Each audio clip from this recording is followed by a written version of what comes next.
एथरक राखी पूर्णिमा पड़ुछि अगस्त 30 बुधवार न किंतु आमे सेही दिन राखी पूर्णिमा बनै पारिबानी काईना सेही दिन रहउछि भद्र काल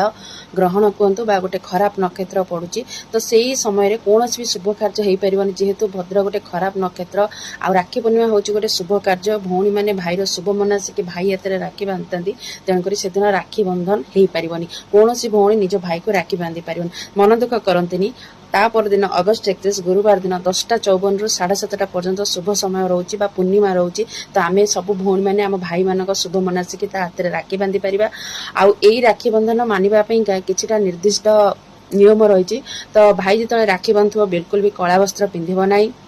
आ भाई जो राखी बांधुव पूर्व कि उत्तर दिग को मुह कर बस भौणी जो भाई एत राखी बांधु पश्चिम दक्षिण दिग को मुह करके राखी बांध भौणी भाई को राखी बांधा जा पूर्व प्रथम देवादेवी कि गोमाता को राखी अर्पण कर भाई की बांधे जेहेतु ए वर्ष बुधवार